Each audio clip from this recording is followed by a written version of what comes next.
ತಂಡದ ಮುಖ್ಯಸ್ಥರು ಶ್ರೀಯುತ ಸಂಗಪ್ಪ ಹಿರೇಮನಿ ಅವರ ನೇತೃತ್ವದಲ್ಲಿ ಗೌರವವನ್ನು ಸಲ್ಲಿಸಿ ನಿರ್ಗಮಿಸ್ತಾ ಇದ್ದಾರೆ.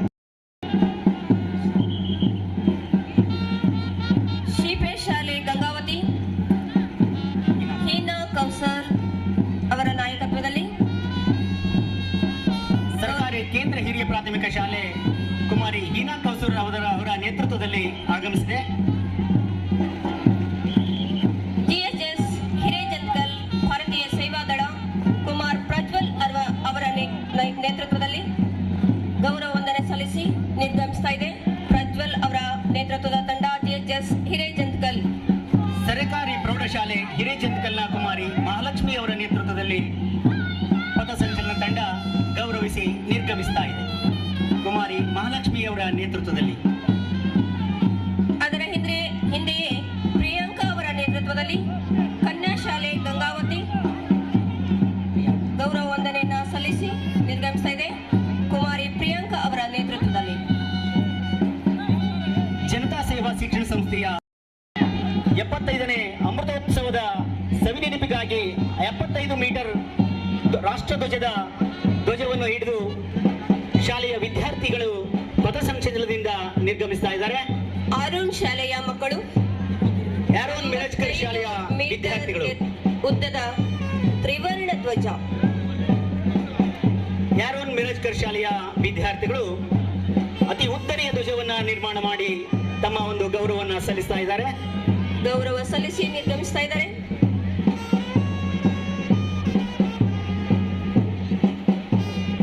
ವಿದ್ಯಾರ್ಥಿಗಳು ಸೇವಾದಳದ ತಂಡದೊಂದಿಗೆ ಪ್ರಜ್ವಲ್ ಅವರ ನೇತೃತ್ವದಲ್ಲಿ ಆಗಮಿಸ್ತಾ ಇದ್ದಾರೆ.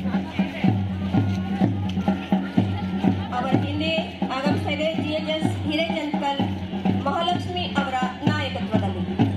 ಕುಮಾರಿ ಮಹಾಲಕ್ಷ್ಮಿ ಅವರ ನಾಯಕತ್ವದಲ್ಲಿ ಸರ್ಕಾರಿ ಪ್ರೌಢಶಾಲೆ ಹಿರೇಜಂತ್ಕಲ್ನ ವಿದ್ಯಾರ್ಥಿನಿ ಕುಮಾರಿ ಮಹಾಲಕ್ಷ್ಮಿ ತಂಡದ ಮುಖ್ಯಸ್ಥೆ ಸೇವಾದಳ ತಂಡದೊಂದಿಗೆ ಆಗಮಿಸ್ತಾ ಇದೆ.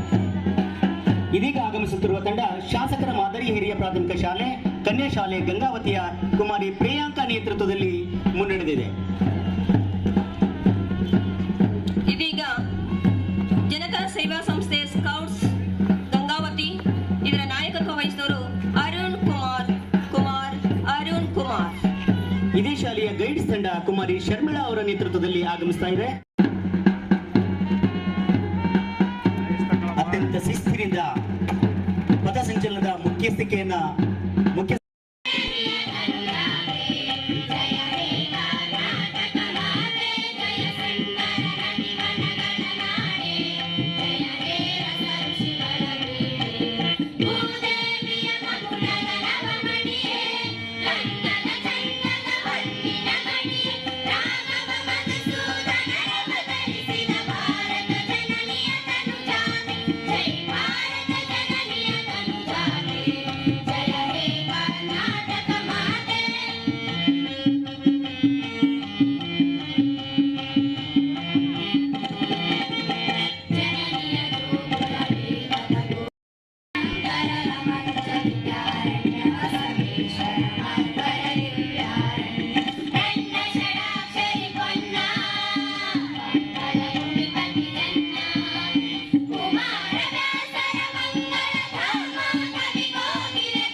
ನಾವೆಲ್ಲರೂ ಆಲಿಸೋಣ.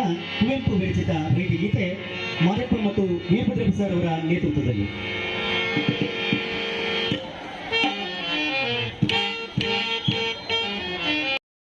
ದಿನಾಚರಣೆಯ ಶುಭಾಶಯಗಳು. ಬಂಗಾಳದಿ ಬರೆದಿಟ್ಟಿದೆ ಭಾರತದ ಇತಿಹಾಸ.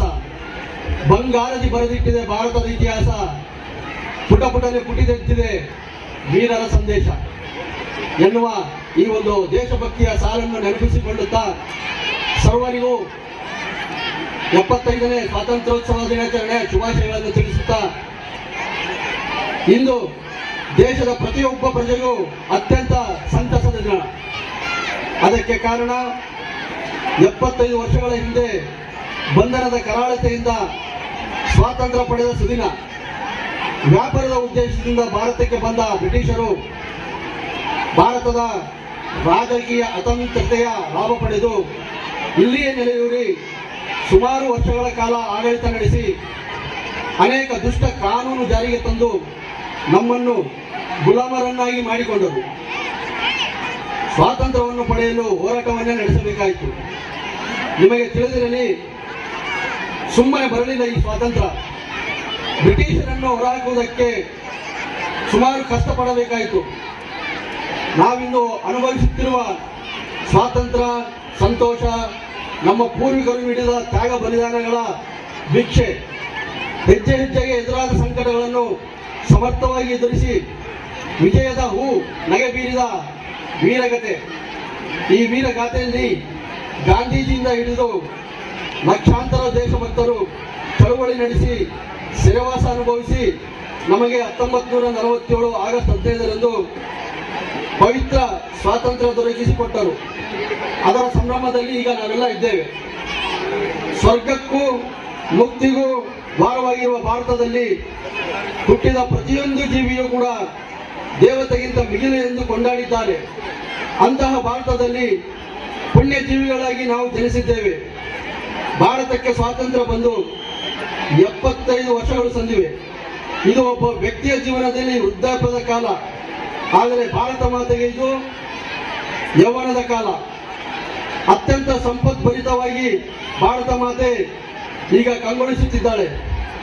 ಈ ವರ್ಷದ ಸ್ವಾತಂತ್ರ್ಯ ದಿನಾಚರಣೆ ವಿಶೇಷ 75 ವರ್ಷಗಳ ಸಂಭ್ರಮವನ್ನು ಸ್ಮರಿಸಲು ಮತ್ತು ಜನರ ಸಂಸ್ಕೃತಿ ಮತ್ತು ಸಾಧನೆಗಳ ವೈಭವದ ಇತಿಹಾಸವನ್ನು ಆಚರಿಸಲು ಸರ್ಕಾರವು ಆಜಾದಿ ಕಾ ಅಮೃತ್ ಮಹೋತ್ಸವವನ್ನು ಪ್ರಾರಂಭಿಸಿತು.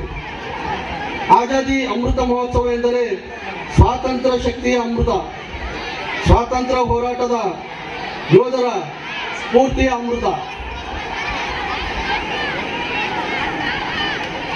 ಉತ್ತಮ ಆಡಳಿತದ ಕನಸು ನನಸಾಗಿಸುವ ಹಬ್ಬ, ರಾಷ್ಟ್ರದ ಜಾಗೃತಿಯ ಹಬ್ಬ, ಜಾಗತಿಕ ಶಾಂತಿ ಮತ್ತು ಅಭಿವೃದ್ಧಿಯ ಹಬ್ಬ.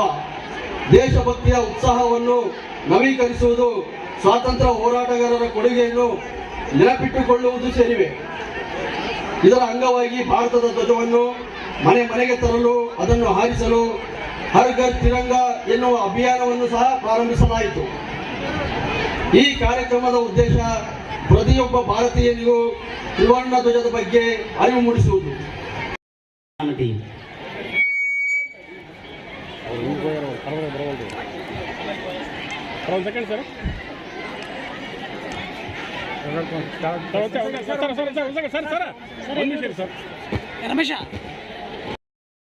ಹಗಲಿರುಳು ಸೇವೆಯನ್ನ ಸಲ್ಲಿಸಿದ್ದಾರೆ ಪೌರ ಕಾರ್ಮಿಕರು. ಅವರಿಗೆ ಈಗ ಅಭಿನಂದನಾ ಪತ್ರ ವಿತರಣೆ.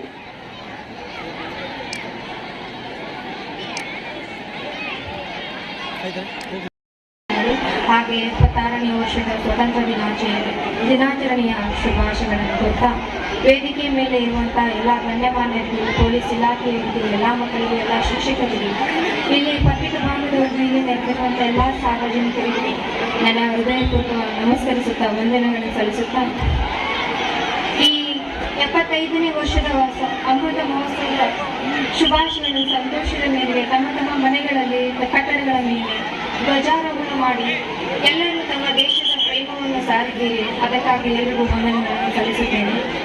ನಮ್ಮ ದೇಶಕ್ಕಾಗಿ ಸ್ವತಂತ್ರ ತಂದುಕೊಟ್ಟಂತ ಎಲ್ಲ ಮಹನೀಯರಿಗೂ, ಎಲ್ಲ ತಮ್ಮ ಜೀವದ ಬಲಿದಾನ ಮಾಡಿದಂಥ, ನಮಗೋಸ್ಕರ ತಮ್ಮ ಜೀವಿತವನ್ನು ಕಳೆದುಕೊಂಡಂಥ ಎಲ್ಲ ಮಹನೀಯರಿಗೂ, ಮಹಾತ್ಮ ಗಾಂಧೀಜಿಯವರಿಗೂ, ಸುಭಾಷ್ ಚಂದ್ರ ಬೋಸ್ ಅವರಿಗೂ, ಲಾಲ್ ಬಹದ್ದೂರ್ ಶಾಸ್ತ್ರಿ, ಜಾನಿ ಲಕ್ಷ್ಮೀಬಾಯಿ, ಹಾಗೆ ಇನ್ನಿತರರು ಅನೇಕರು, ಎಷ್ಟೋ ಜನರು ಇತಿಹಾಸದಲ್ಲಿ ಮರೆಮಾಚಿದ್ದಾರೆ. ಇತಿಹಾಸದಲ್ಲಿ ಇನ್ನೂ ಅನೇಕರ ಹೆಸರುಗಳೇ ಪ್ರಕಟವಾಗಿಲ್ಲ. ಅಂತ ಎಲ್ಲರಿಗೂ ನನ್ನ ಹೃದಯಪೂರ್ವಕವಾಗಿ ವಂದನೆ ಸಲ್ಲಿಸ್ತಾ, ಅವರಿಗೆ ನಮ್ಮ ನಮ್ಮ ಜೀವನವರೆಗೂ ಚಿರಋಣಿಯಾಗಿರುತ್ತೇವೆ ಎಂದು ಹೇಳೋದಕ್ಕೆ ಇಷ್ಟಪಡ್ತೇನೆ.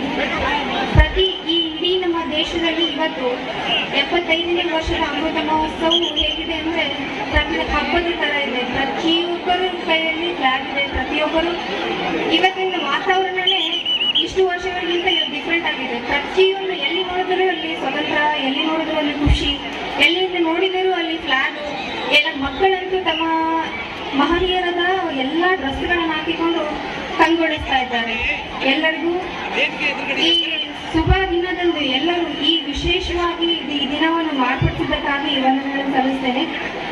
ಸ್ವತಂತ್ರ ಬಂದು ಇಷ್ಟು ವರ್ಷಗಳು ಕಳೆದರೂ ಒಂದು ವಿಷಾದನೀಯ ಅಂತಂದ್ರೆ, ಮಹಾತ್ಮ ಗಾಂಧೀಜಿಯವರು ಹೇಳಿದರು, ರಾತ್ರಿ ಒಬ್ಬ ಹೆಣ್ಮಗಳು ಹೋಗಿ ಸುರಕ್ಷಿತವಾಗಿ ಮನೆಗೆ ಬಂದು ತಲುಪಿದ್ರೆ ಅವತ್ತು ನಮ್ಮ ದೇಶಕ್ಕೆ ಸ್ವಾತಂತ್ರ್ಯ ಬಂದ ಹಾಗೆ. ಇದು ಎಷ್ಟು ಮಟ್ಟಿಗೆ ಬಂದಿದೆಯೋ ನಮಗಂತೂ ಗೊತ್ತಿಲ್ಲ. ಇನ್ನೂ ನೋಡ್ತಾನೆ ಇದ್ದೀವಿ. ಹೆಣ್ಮಗಳು ಮಾತಾಡಿದ್ರೆ ಸಾಕು ತಪ್ಪು ಅಂತಾರೆ, ನಕ್ಕರೆ ಸಾಕು ತಪ್ಪು ಅಂತಾರೆ. ಈ ಮನಸ್ಥಿತಿಯಿಂದ, ನಿಮ್ಮ ಆಲೋಚನೆಗಳಿಂದ ಬಿಡುಗಡೆಯನ್ನು ಕೊಡ್ರಿ. ಹೆಣ್ಮಗಳಿಗೆ ಸ್ವಾತಂತ್ರ್ಯವನ್ನು ಕೊಡ್ರಿ. ಈ ಸ್ವಾತಂತ್ರ್ಯಕ್ಕಾಗಿ ಎಷ್ಟೋ ಜನ ಹೆಣ್ಮಕ್ಳು ತಮ್ಮ ಜೀವಿತವನ್ನೇ ಕಳೆದುಕೊಂಡಿದ್ದಾರೆ. ಅವರನ್ನು ನೆನೆಸ್ಕೊಡ್ರಿ. ನಾವು ಭಾರತೀಯರು ಅನ್ನೋದಕ್ಕಿಂತ ಭಾರತ ದೇಶಕ್ಕೆ ಭಾರತಾಂಬೆ ಅಂತ ಹೇಳ್ತೀವಿ. ಆ ಭಾರತಾಂಬೆಯನ್ನು ನೆನೆಸಿ, ನಿಮ್ಮ ತಾಯಿಯೂ ಹೆಣ್ಣು, ಅದನ್ನ ಗೌರವಿಸ್ರಿ. ಇನ್ನು ಅನೇಕರು ಈ ವಿಷಯದಲ್ಲಿ ಬಹಳ ಬೇಜಾರಾಗ್ತದೆ. ಈ ವಿಷಯ ಅಂದ್ರೂ ನಾವು ಇವತ್ತು ಮಾತಾಡಬಾರ್ದು.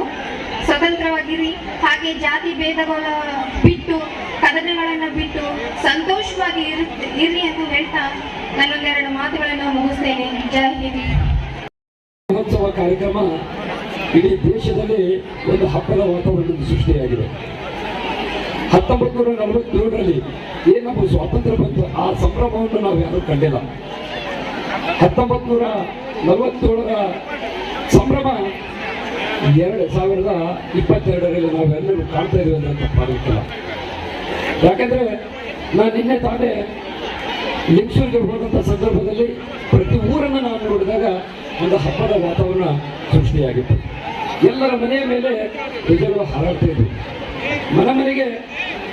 ಮನೆಯಲ್ಲಿ ತ್ರಿವರ್ಣ ಧ್ವಜ ಹಾರಾಡಿಸಬೇಕು, ಮಕ್ಕಳಿಗೆ ಧ್ವಜದ ಬಗ್ಗೆ ತಿಳಿಸಬೇಕು, ದೇಶ ಅಂದ್ರೆ ಏನು, ಸ್ವತಂತ್ರ ಅಂದ್ರೆ ಏನು ಅಂತಕ್ಕಂಥ ಭಾವನೆ ಇಟ್ಟುಕೊಂಡು ಇವತ್ತು ನಮ್ಮ ದೇಶದ ಹೆಮ್ಮೆಯ ಪುತ್ರರಾಗಿರ್ತಕ್ಕಂಥ ಪ್ರಧಾನಮಂತ್ರಿಯವರು ಇಂದು ಅಮೃತ ಮಹೋತ್ಸವದ ಒಂದು ಏನು ಕರೆಯನ್ನು ಕೊಟ್ಟಿದ್ದಾರೆ, ಆ ಕರೆಗೆ ಎಲ್ಲರೂ ಹೋಗೊಟ್ಟು ಇವತ್ತು ಒಂದು ಹಬ್ಬದ ವಾತಾವರಣವನ್ನು ಸೃಷ್ಟಿ ಮಾಡಿರ್ತಕ್ಕಂಥ ತಮಗೆಲ್ಲರಿಗೂ ಹೃತ್ಪೂರ್ವಕವಾಗಿರ್ತಕ್ಕಂಥ ಅಭಿನಂದನೆಗಳನ್ನು ಸಲ್ಲಿಸ್ತಾ ಇದ್ದೀವಿ. ಈ ಹಿಂದೆ ನಮ್ಮ ದೇಶ ಸಾಮ್ರಾಜ್ಯಗಳ ಒಂದು ಒಕ್ಕೂಟವಾಗಿತ್ತು. ಬಹಳಷ್ಟು ಸಾಮ್ರಾಜ್ಯಗಳು ನಮ್ಮ ದೇಶದಲ್ಲಿ ಆಳುವುದು. ವಿಜಯನಗರ ಸಾಮ್ರಾಜ್ಯ, ಶಾತವಾಹನರು, ಶಾಲಿವಾಹನರು ಮಾಡೋದ್ರ ಮುಖಾಂತರ ಹರ್ ಘರ್ ತಿರಂಗ ಯೋಜನೆ ಅಡಿಯಲ್ಲಿ ಇವತ್ತು ಎಲ್ಲರ ಮನೆಗಳ ಮೇಲೆ ರಾಷ್ಟ್ರಧ್ವಜವನ್ನು ಹಾರಿಸೋದ್ರ ಮುಖಾಂತರ ಇವತ್ತು ಸಂಭ್ರಮ ಸಂತೋಷದಿಂದ ಇವತ್ತು ಇಡೀ ರಾಷ್ಟ್ರದಲ್ಲಿ ನಾವು ಕಾಲವನ್ನು ಕಳೆಯುವ ಜೊತೆಗೆ ಆಚರಣೆ ಮಾಡ್ತಾ ಇದ್ದೀವಿ.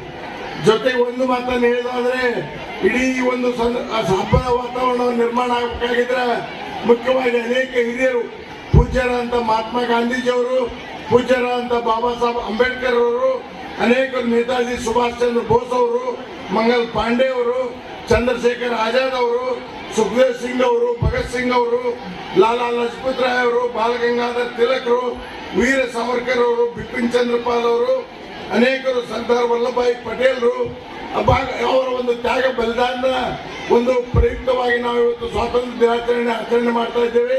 ಅದರಲ್ಲೂ ಮುಖ್ಯವಾಗಿ ನಮ್ಮ ರಾಜ್ಯದ ಸ್ವಾತಂತ್ರ್ಯ ಹೋರಾಟಗಾರರಂತ ಕಿತ್ತೂರು ರಾಣಿ ಚೆನ್ನಮ್ಮ, ಸಂಗೊಳ್ಳಿ ರಾಯಣ್ಣ, ರಾಣಿ ಹಬ್ಬಕ್ಕ, ಕಾರ್ನಾಡ್ ಸದಾಶಿವರಾಯರು, ಕಮಲಾದೇವಿ ಚಟ್ಟೋಪಾಧ್ಯಾಯರು, ಕರ್ನಾಟಕದ ಗಾಂಧಿ ಎಂದೇ ಪ್ರಸಿದ್ಧರಾದಂಥ ಹರ್ಡೇಕರ್ ಮಂಜಪ್ಪನವರು, ಮೈಲಾರ್ ಮಹದೇವಪ್ಪನವರು, ಅನೇಕರ ಒಂದು ನೆನೆಸೋದ್ರ ಮುಖಾಂತರ ಇವತ್ತು ಸ್ವಾತಂತ್ರ್ಯ ಒಂದು ಆಚರಣೆಯನ್ನು ಮಾಡ್ತಾ ಇದ್ದೀವಿ.